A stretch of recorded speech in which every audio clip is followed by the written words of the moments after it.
Hello. Last time, we mainly introduced the Here and Now Community Inclusion Program in detail. But today, I will explain the process of the program. When we talk about the process, this will be a time to explain the steps for families or friends who are interested in the Here and Now Community Inclusion Program to participate. Today's explanation will mainly be with Mr. Kyung Lee, who is a Quality Service Advisor. Hello. Yes, nice to meet you. First, could you explain what the role of a Quality Service Advisor is? As was briefly mentioned earlier, I play a role in generally and administratively supporting our community inclusion program. Today, since we are mainly introducing the Community Inclusion Program, let's say a family is interested in our Community Inclusion Program. Could you explain the process, what steps they would take to contact us, and then actually participate in the program? To participate in the community inclusion program, you first need to get in touch with the person in charge at your local CLBC office. At that point, as mentioned when introducing the CI program, they may also refer you to our organization. Then once we receive the referral, our organization will contact the family and arrange a meeting. So at the very first meeting, it's usually the parents, the participant who will be joining our program, and myself as the program director who all meet together. At that meeting, we introduce our organization's programs and provide various related information. We also listen to the parents about which programs their child has participated in before, whether they are moving to a new area, what specific aspects we need to help with, and gather various other relevant information from the parents.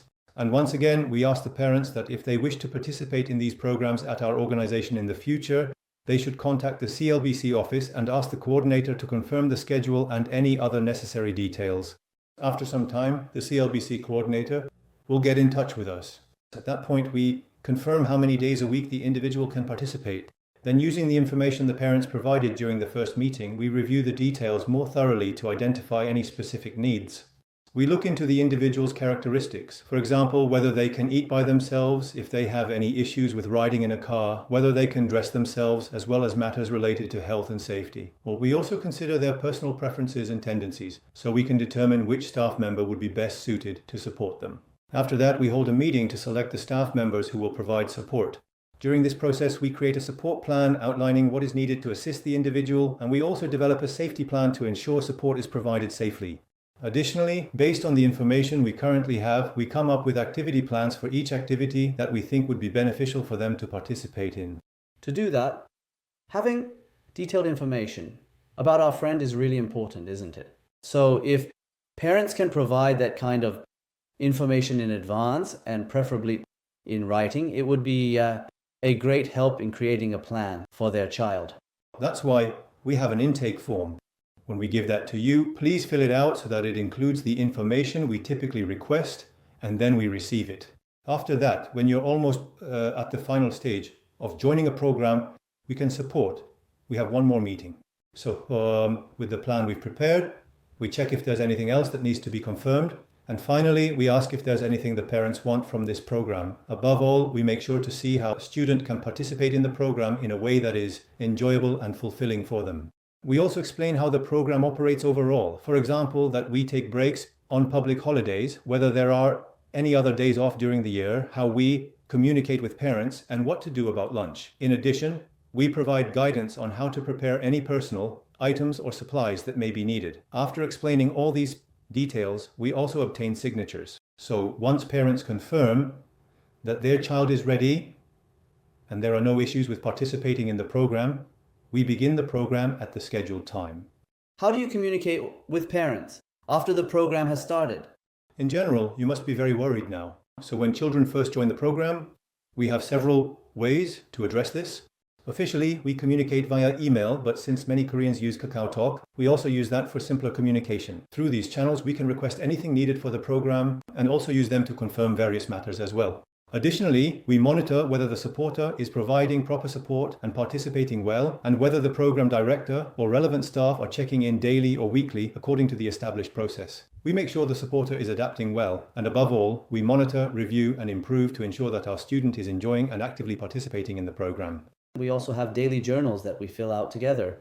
We also prepare quarterly reports, and we provide these to the parents. If necessary, we also hold meetings together. Would it be correct to understand that this is how we communicate? Yes, and one of the important things is that it's not just one supporter assigned to one child, but at least two supporters are assigned. They don't support at the same time. It changes by day of week. That's because each supporter has different experiences and different ways of supporting. So through that, we can gather more information, and ultimately that helps us support our friends better. That's another way to look at it. Thank you. Now, there may be people who want to work as staff members watching this video. For those who are interested in joining the CI program as staff, what kind of process should we let them know about? Of course, from a language perspective, you do need to be able to communicate in English to some extent. Having experience helping people with disabilities in the past, working with them, or having studied related fields can be helpful or serve as a reference, but it is by no means a requirement. If you visit our website, you'll find a section called Careers, where we provide information about our hiring process. There, you can submit your resume and cover letter.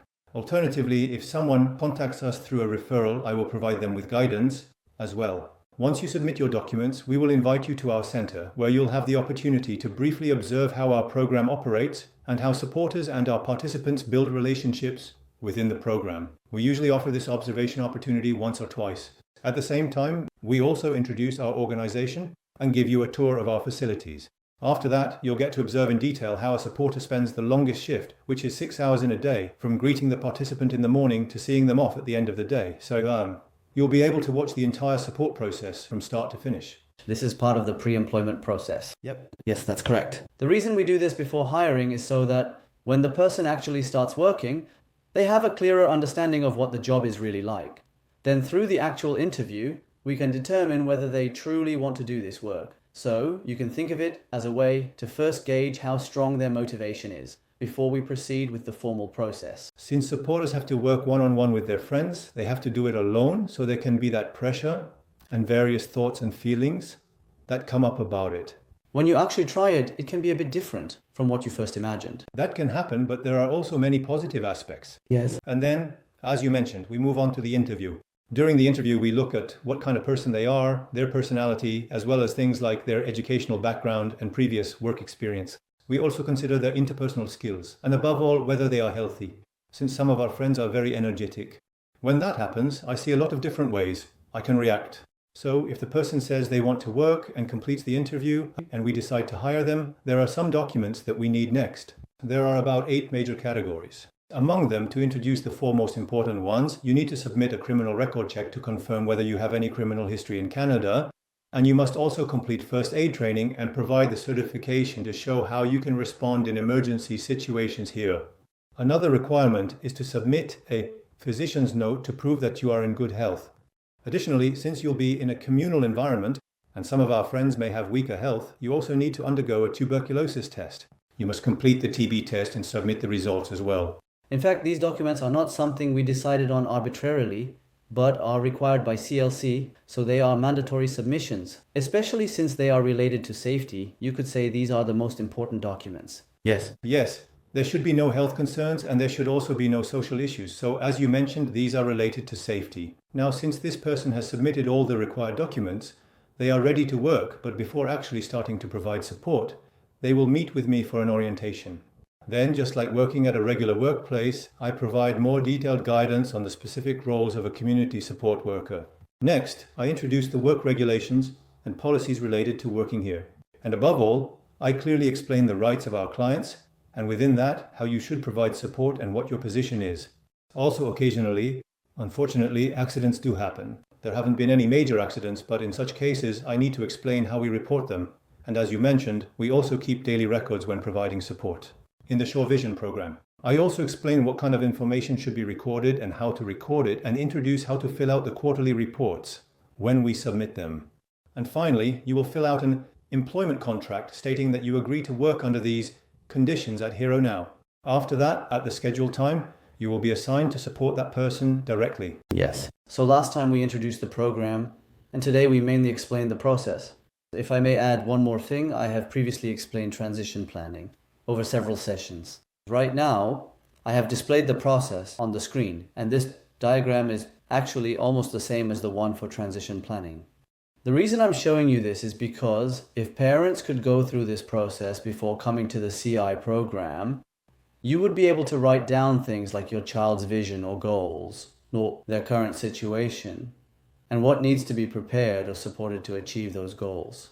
Then, from there, you'll be able to identify what needs to be done at home and also what you'd like to get help with through our Here and Now program. So, if you go through this kind of process, before coming to the CI program, I believe you'll be able to provide even better support for your child.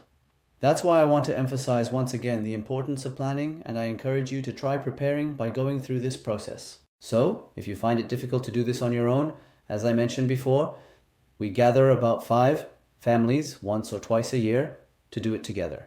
So if you express your interest, we will arrange another workshop like this at an appropriate time. So with that, we have introduced the Here and Now Community Inclusion Program. Thank you for watching until the end. Thank you both for your hard work. Thank you.